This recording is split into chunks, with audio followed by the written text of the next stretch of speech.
Welcome back, everyone. This is part 3 of our series of teaching you how to turn your everyday spend into amazing travel experiences, just like Gokce and I do.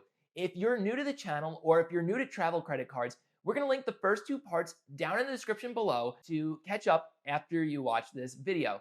In this video, we're going to go in depth into Chase Ultimate Rewards points and show you why in 2020 we still think it's the best transferable points system for someone who's new to travel credit cards. So like we discussed in part 1 of the series, the Chase Freedom and Chase Freedom Unlimited cards are cashback cards to get you started into the Chase travel sphere. And now that you're ready to step up, there is the Chase Sapphire Preferred, which is the mid-tier card at $95 for an annual fee, and the Sapphire Reserve, which is a $550 annual fee premium travel card that comes with amazing travel perks for you. In our opinion, Chase has three main advantages that makes it the best transferable points system in the business today. And the first one is the fact that you can transfer all of your points from your Freedom and Freedom Unlimited over to your travel credit card. And not just your own travel credit card, but any member of your household can take part in this points pooling, and it is completely unlimited, which makes redeeming points with Chase's travel partners that much easier. You can pool together and transfer to Hyatt, transfer to United, whichever Chase partner you like best. Unfortunately, Chase did think they were being a little sneaky when they updated the travel portal. So if you click into the Ultimate Rewards portal, you now can see the option to combine points like you could so easily before. So on the top right of the portal, there's a more option that you could click and it drops down the menu. So now you can see the combined points link. They were hiding in plain sight, but thought they were being a little bit tricky. They want you to redeem for gift cards. They want you to redeem for cash back, but you won't let them because now you've watched our video and you know exactly how you could turn your Freedom and Freedom Unlimited points into travel points. And that is just something that sets Chase apart. American Express does not allow you to transfer points across households, and Citi has a limit on how many points you could transfer in a year, while Chase remains unlimited, making it that much better than the competition. The second thing that Chase has going for it is that you could add bonus points onto your travel points by booking through the Chase travel portal. Now, by this, I mean the Chase Preferred card booking through the Chase portal comes with a 1.25 times multiplier, while the Chase Reserve has a 1.5 times multiplier. So you can see now why, even with the higher annual fee, that the Chase Sapphire Reserve is worth a little bit more. Well, the great thing is Chase actually now uses Expedia as its background search option. So anything you find on Expedia, you could find through the Chase travel portal. So that $450 flight, you could book for 30,000 Ultimate Rewards points through the Chase portal if you have the Chase Reserve card. The same booking would be 37,500 points if you had the Chase Preferred card.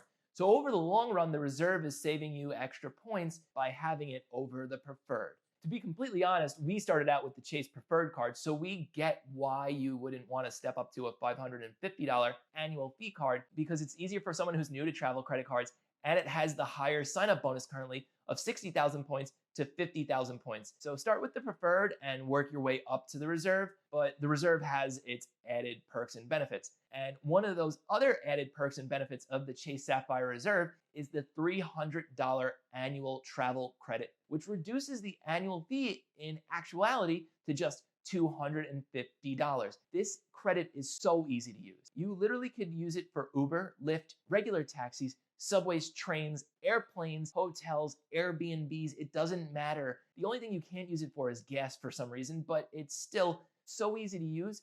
You won't even realize you used it by the time you used all $300 in travel credit, I promise you. And no other credit card on the market has a travel credit just like that. The Citi Prestige comes in at $50 short. It's only $250 compared to $300, even though it's as easy to use. And Amex, we'll get into that more in part 4 of this video, but basically American Express, for some reason, makes you jump through hoops, do backflips, I don't even know, to use their annual airline credit. It just bothers me that I need to put in that much effort when you could turn around and use the Chase Sapphire Reserve travel credit so easily. It makes me appreciate the Sapphire Reserve credit so much more. Chase Ultimate Rewards also has some great perks that are unique to its system, and one in particular that we use a lot is Hyatt as a transfer partner. Hyatt is by far and away the best hotel transfer partner. You frequently get a lot less value by redeeming with either Marriott or Hilton, so we really use a lot of our Chase points for redeeming through Hyatt. Just like we did when we stayed at Ocean Casino Resort in Atlantic City, the going rate was $500 for a Saturday night, and we're able to book that same hotel room that was $500 in cash for just 12,000 Hyatt points that we transferred from Chase. Another great perk of the Chase Sapphire Reserve specifically is it has some of the best insurance protections out of any premium travel credit card in the entire business. I'm talking about trip protection, trip delay, luggage loss protection. It is all part of the annual fee on the Chase Sapphire Reserve card.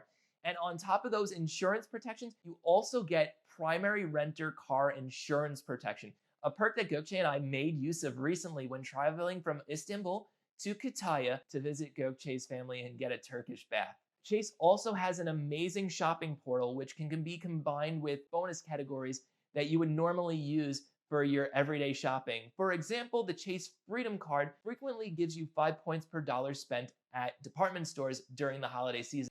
And then on top of that, the Chase Ultimate Rewards shopping portal has bonus categories to make it even more lucrative. I've seen bonuses of up to 10 points additional per dollar spent at Macy's before, meaning I was able to get 15 cents per dollar spent back by using my Chase Freedom Card online at Macy's. Now, of course, I transferred that over to my Chase Sapphire Reserve card, which gave it that 1.5 times multiplier. So now all of a sudden you're getting 22.5 cents per dollar back that you could redeem towards travel just by shopping at Macy's online with your Chase Freedom Card and using the Chase Ultimate Rewards shopping portal. You can't really do that in any other system. It's so amazing to really accelerate your earning opportunities with Chase so you could better redeem quicker. And most recently, Chase even added Chase offers, which are cashback offers directly onto the cards. One that we took advantage of recently was 5% back on Airbnb, which we used on a multi-night Airbnb stay to help bring the cost down a little bit. And on top of that, still earn the 3 points per dollar by booking the Airbnb stay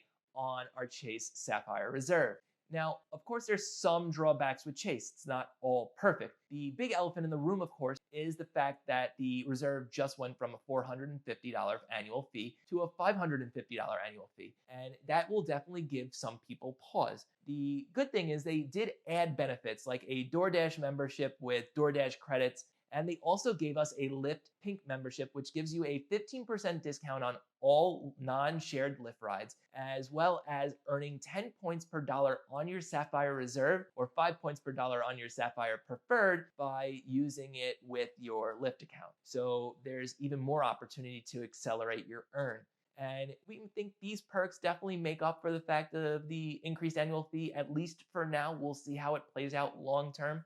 The other thing, unfortunately, is Chase has lost a few lucrative airline partners recently, specifically Korean Air. And that kind of took away some of the advantage of transferring Chase points to airline partners. And as of late, we've been hoarding our points specifically to transfer to Hyatt and using our American Express and City points to redeem for airline partners that those transferable points systems have. So it's just something to keep in mind. You're probably going to wind up redeeming a lot with Hyatt, but that's not necessarily a bad thing. If you're looking for economy flights and Hyatt hotels, the Chase sphere of cards is 100% for you because of the bonus multiplier through the Chase travel portal, as well as how lucrative Hyatt is as a transfer partner. Finally, there are Chase specific rules for applying for these credit cards. And the big one that you're going to see mentioned all the time is 524, meaning you cannot sign up for more than 5 credit cards within a 24-month period. And it's any card, whether it's Discover, Bank of America, Chase counts them all. So that's the big reason we recommend starting out with Chase, going Freedom, Freedom Unlimited, and then the travel card, because after you get to 5 cards, even if your credit score is over an 800, there's a very good possibility that Chase will decline you for a new card because of this rule. So besides 524, the other thing to keep in mind when signing up for credit cards with Chase is that if you sign up for the Sapphire Preferred and then want the Sapphire Reserve, unfortunately for the sign-up bonus, you will have to wait at least 48 months in order to then qualify for the sign-up bonus for the Reserve.